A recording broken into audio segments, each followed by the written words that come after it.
My name is Thomas Burnett Jr. I'm 38 years old. I have a beautiful wife and 3 little girls who I love very much. It can get annoying sometimes being the only guy in a house full of girls, but I wouldn't have it any other way.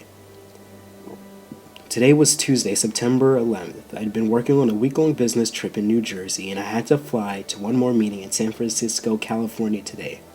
Something about the company I work for is stock not selling at the numbers it was expected to after going public. The meeting was mandatory regardless of what field you work for within the company. So in my case, being the vice president of marketing, I had to attend even though the meeting had nothing to do with my work. Stupid, right?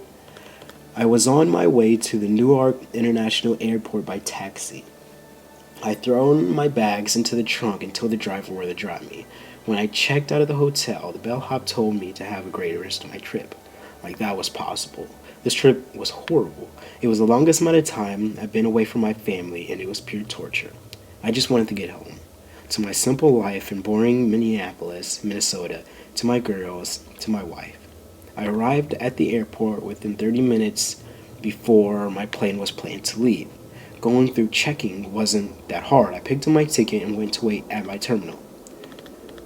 It was 8:38 when a woman's voice came over the PA system saying that Flight 93 was boarding. I got up off the chair I was lounging on and grabbed all my carry-on bags and headed for the plane.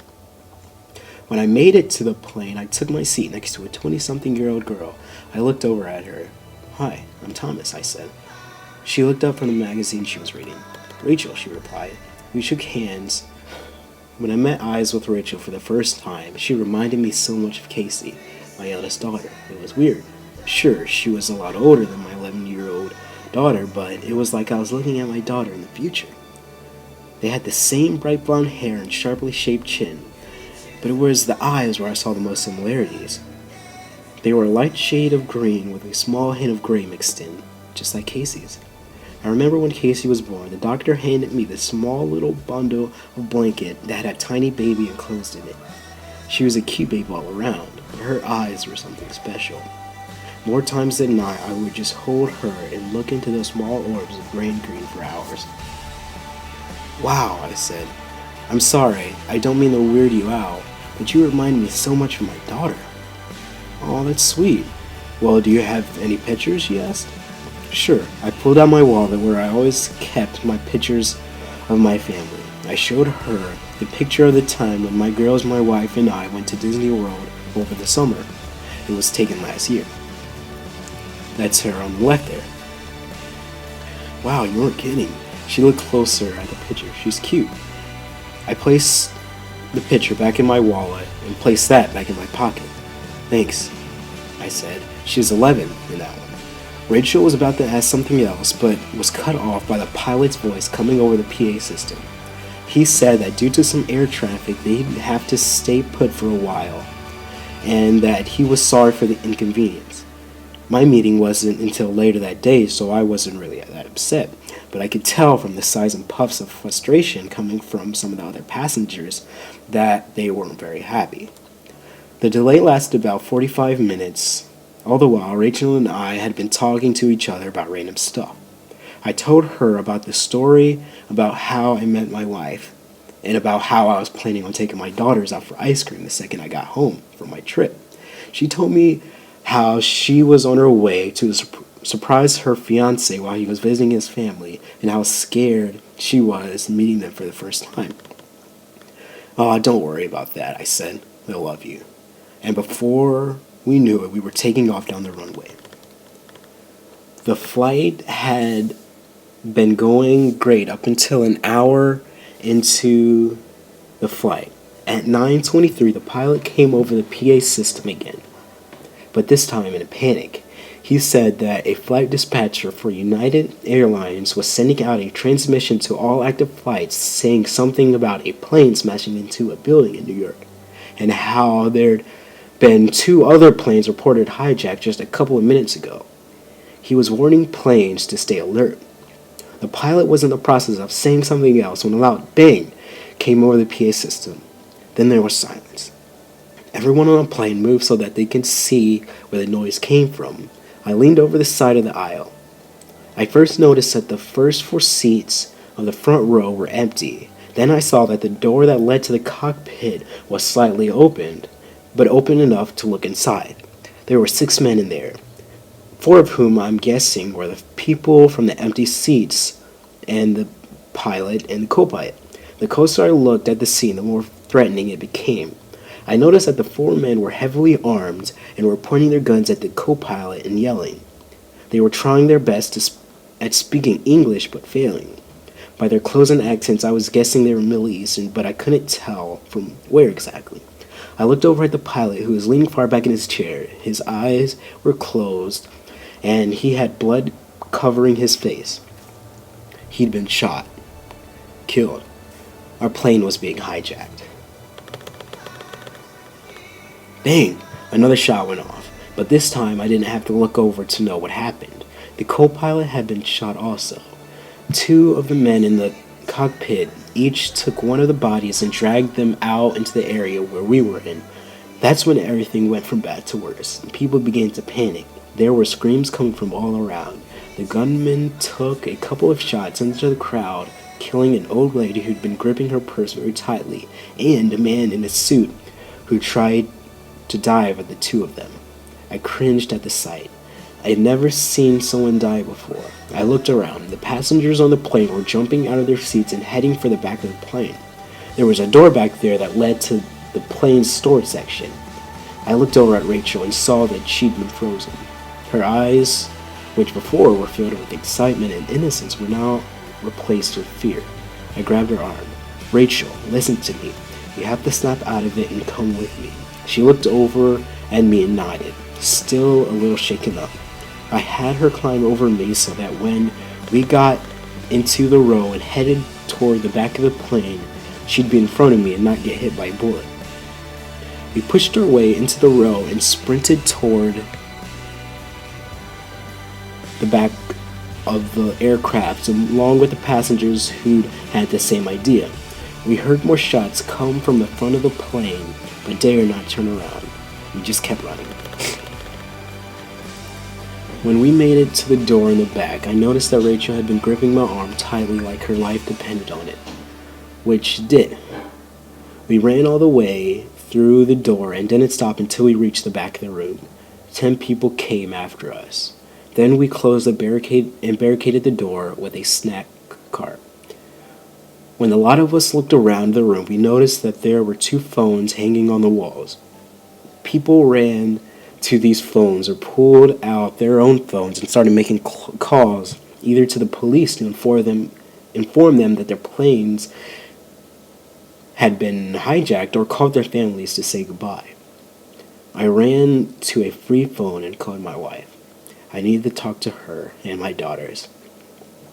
My wife informed me that by now 2 planes had flown into the World Trade Center buildings in New York City and the Pentagon. The buildings were about to collapse. People were jumping from the buildings to avoid burning or debris, and debris was falling all over the place. I told her about the situation I was in, about how the plane was taken over by terrorists. I told her about the people they killed, about how I didn't think I was going to make it out alive. I told her that I loved her, and to tell the girls that I loved them too. My call was cut short when a new voice came over the PA system. It was one of the men who'd hijacked the plane.